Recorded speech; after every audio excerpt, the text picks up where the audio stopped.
91. Ça a très bien marché ça aussi, mais bon, mais à fin 91 est venu le temps, je pense, de cesser nos activités. Ça faisait quand même une dizaine d'années qu'on était ensemble.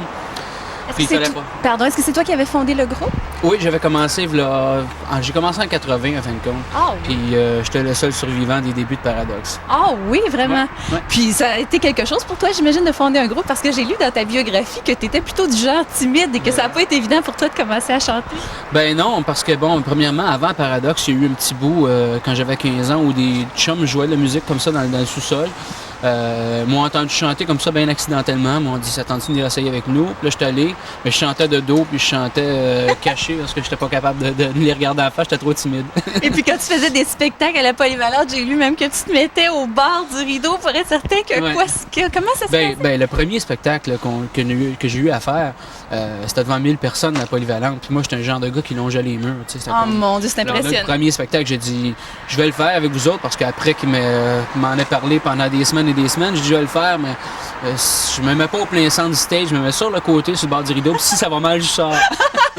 Mais j'imagine que ça a très bien été. Très bien été. Du jour au lendemain, ça a changé ma vie pas mal. Oui, j'imagine. Alors là, ça commence à mûrir l'idée de former un groupe, de chanter et d'en faire carrière.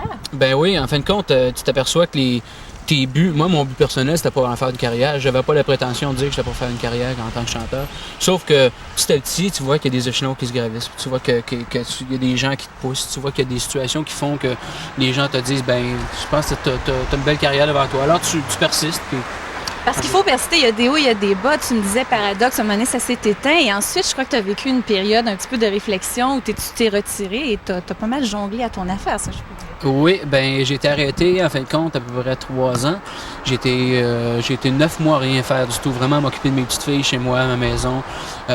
Puis j'ai eu une offre pour être choriste pour Julie Mars. Alors j'ai été choriste avec elle pendant 1 an et demi, puis avec Mario Pelcha pendant 1 an. Puis ce qui a fait que tout de suite après ça, j'ai décidé de faire l'album. Ça redonne la piqûre. Est-ce que pendant ce temps-là, est-ce que tu composais? Parce qu'il y a 2 pièces qui sont de toi sur l'album. Les 2 plus populaires. En plus, si tu reviendras, qui est connu, qui est en nomination pour la chanson de l'année, et Comme l'Océan, qui est le plus récent extrait de l'album. Et j'ai jamais écrit pendant mon temps que j'ai arrêté. J'ai même pas écrit pendant le temps de Paradoxe. Pendant le Paradoxe, j'amenais des idées comme ça, mais pas plus que ça. Je me suis mis à écrire au plein milieu du projet de mon album, qui a pris 3 mois. Je me suis mis à écrire comme ça tout d'un coup. J'ai dit, j'ai quelques idées. Puis mon réalisateur, Michel Corriveau, a dit, ben, Sylvain, c'est bon. Alors je me suis mis à écrire. Ce qui fait que j'ai écrit sur le tard pas mal. Puis là, depuis ce temps-là, j'ai pas arrêté d'écrire.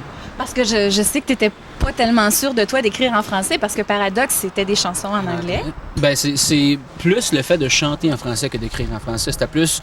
j'ai un grand respect pour la langue française. C'est une langue qui est moins évidente que l'anglais à chanter en français au début, parce que l'anglais, on a toujours entendu. Si t'es francophone, tu fredonnes des chansons en anglais parce qu'il y a eu les Beatles, il y a eu tout ça. Un anglophone, c'est rare qu'il va fredonner des chansons en français. C'est-à-dire que l'anglais est prédominant dans nos vies. Puis moi, c'était juste que j'espérais que ma voix soit assez bonne pour faire passer le français correctement. J'avais peur de ma capacité à chanter bien le français. Puis mon Dieu, pourtant, quand on entend, il n'y a tellement aucun doute. Ça passe, ça donne des frissons. Oui, c'est une affaire personnelle. C'est vraiment pas... j'ai rien contre la langue française. C'est vraiment que moi, personnellement, je me faisais pas confiance.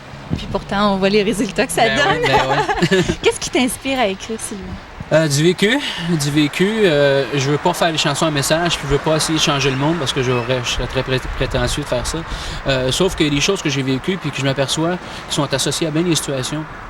Bien des situations de vie qui peuvent être autant matérielles que spirituelles, que familiales, que tout ce que tu veux, en fin de compte. Puis quand je m'aperçois que ça connecte à plusieurs côtés, je me dis que ça va connecter à un moment donné avec certaines personnes.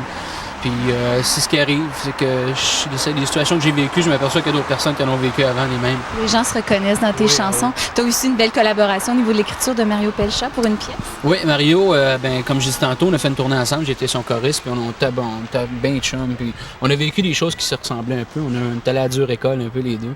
Puis j'ai fait la dernière chanson sur l'album qui s'appelle Héritier, j'ai fait la musique. quand il est venu le temps de faire le texte, j'ai pensé à lui, puis je lui ai fait écouter, je l'ai chanté, piano-voix seulement, puis il est parti soi-même, il est revenu le lendemain avec un texte, puis c'est le texte qui est sur l'album. C'est extraordinaire. C'est un très bel album. Qu'est-ce que tu vois, qu'est-ce que tu entrevois comme projet? En fait, là, tu es en tournée de promotion. Ouais. On est en tournée de promotion. On a commencé la tournée avec mon groupe. On a commencé il y a 3 semaines. Ça devrait nous mener jusqu'au festival l'été prochain. Je sais que l'été prochain, on a beaucoup de festivals de booker, mais d'ici là, on va faire quelques spectacles dans les plus petites places, un peu les genres centres de la culture où il y a 200, 300, 400 personnes. Pour commencer à aller se promener un peu, aller montrer qu'on est capable de rendre ce qu'il y a sur l'album. Oh mon Dieu, on n'en doute même pas. Puis d'aller voir le monde aussi, se promener un peu partout. Là, pour tout de suite, c'est la promotion. On se promène, on fait des entrevues un peu partout. On va remercier les gens de jouer nos chansons. Puis ça va être ça la prochaine année. Puis moi, je continue à écrire toujours. Puis j'aimerais savoir, au niveau de l'expérience, comme quand on t'a proposé de chanter justement les chansons de l'année en nomination à la disque, ça doit être vraiment quelque chose. Moi, depuis les années, je regarde la disque. Chaque fois qu'il y avait le medley, le pot-pourri, je me disais ce serait un tour de chant pour moi parce que bon, j'ai une voix avec un registre assez large. Je me disais que c'était, je passerais bien dans quelque chose comme ça. Puis quand t'es venu, quand on a appliqué pour faire ça, puis quand on a eu la réponse qu'on pouvait le faire, j'étais bien, bien content. Puis pour moi, ça a même pas été long. On a monté ça. J'ai monté ça avec Daniel Mercure, le chef d'orchestre. On a fait ça dans l'harmonie totale. On a fait ça, ça n'a pas pris de temps. Moi, je l'ai pris comme une chanson que je chantais. J'ai fait le collage des 10 chansons, puis c'était fantastique. Moi, pour moi, c'était une façon de montrer que j'étais capable de chanter, une façon de donner de la confiance, arriver devant l'industrie au complet, arriver devant 3 millions de téléspectateurs, puis faire un bon travail. Puis en tout cas, depuis ce temps-là, ça me suit parce que les ventes d'albums ont grimpé comme ça n'a pas de sens. Les offres de shows et tout ça, ça a grimpé. Alors pour moi, ça a été vraiment un bon tremplin. Je m'en suis bien servi. Et puis de retrouver Tu reviendras parmi ces chansons-là, ça doit être extraordinaire. Oui, c'est la première fois que ça arrivait, qu'un chanteur chantait une de ses chansons. C'est vrai? Je savais pas. Oui, puis je sais pas si t'as remarqué mon sourire quand t'es arrivé ma chanson. Oui, mais c'est certain! Non, mais ça a aidé un peu à détendre l'atmosphère parce que j'étais un peu nerveux, en fin de compte. On comprend, oui. Mais en fin de compte, ça a bien été. Mais quand t'es arrivé ma chanson, disons que ça... En terminant, est-ce que je peux te demander de me chanter le refrain de Tu reviendras? Tu me demandes quelque chose. À brûle pour point dehors, il fait froid. On met la voix, tu veux à l'épreuve, allons-y. Un beau jour, la vie te mène à l'envie, mais la peur et le doute, ton âme les poursuit. Tous ces rêves qui brillent nourriront tes désirs, mais un jour je reviendrai. On l'espère énormément. Merci infiniment, merci. Sylvain Cossette, et bonne carrière, bonne chance. Vous êtes superbe. Merci. Merci. 5, 4, 3. Allô, ici Sylvain Cossette. Vous écoutez l'émission Plaisir avec Marc et Brigitte. À bientôt. Merci beaucoup. Merci infiniment.